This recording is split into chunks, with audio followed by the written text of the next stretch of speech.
გამარჯობა, მე გვანცავარ და ამ ვიდეოში გაიგებთ, როგორ შეგიძლიათ გააგზავნოთ დოკუმენტები თქვენი კომპანიის სახელით და ასევე Enterprise პაკეტის შემთხვევაში, როგორ დაბრენდოთ Signify-ის პლატფორმა და შეტყობინებები მეილის ან მობილურის თქვენი კომპანიის სფერებში.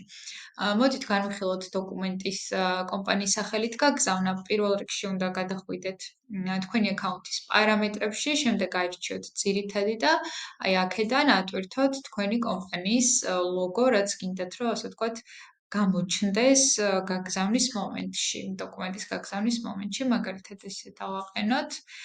შემდეგ ქვედა მხარეს უნდა მიუთითოთ დასახელება თქვენი კომპანიის.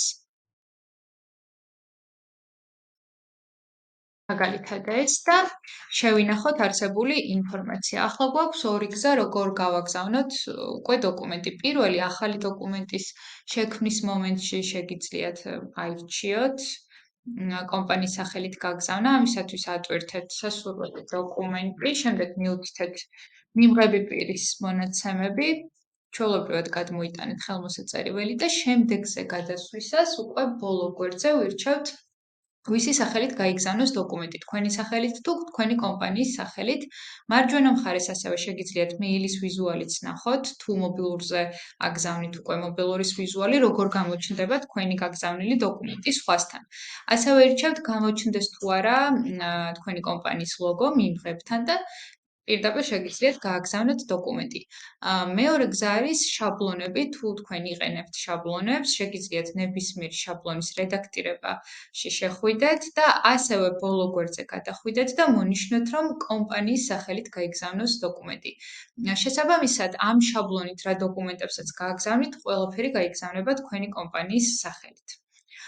რაც შეეხება კომპანიის სფერებში ბრენდირებას, ამისათვის თქვენი კომპანიის ადმინისტრატორი უნდა შევიდეს პარამეტრებში, შემდეგ აირჩიოს ბრენდირება და აი აქ რასაც ხედავთ, ლოგოები და ფერები თქვენი კომპანიის სფერებში გააკეთოს.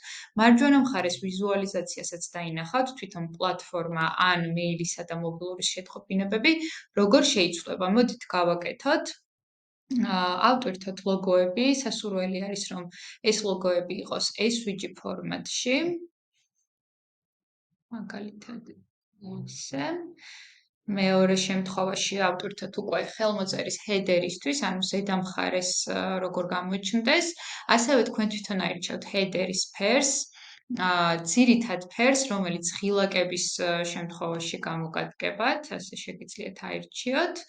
მაგალითად ჩვენ შემთხვევაში იყოს შავი, ასევე ავირჩიოთ მეორადი ფერი, ეს უკვე გამოგვადგება მეორე ხარისხოვანი ელემენტებისთვის, აი მაგალითად აქ და აქ რა ფერებში გამოჩნდეს და ასევე უნდა აირჩიოთ ღილაკის ტექსტის ფერი. როგორც ხედავთ, მარჯვენა მხარეს ამ ყოველთვის ვიზუალიზაცია ხდება, შეგიძლიათ გადაამოწმოთ, რამდენად სწორად გამოიყურება, თუ რომელიმეს რედაქტირება დაგჭირდებათ, მოკლედ შესაბამის ფერებში აწყოთ და შეინახოთ ეს ინფორმაცია. ამის შემდეგ უკვე ყველანაირი დოკუმენტი, რასაც თქვენ გააგზავნით, აი ამ კონკრეტულ ფერებში გამოუჩნდება მიმღებს. მადლობა ყურადღებისთვის.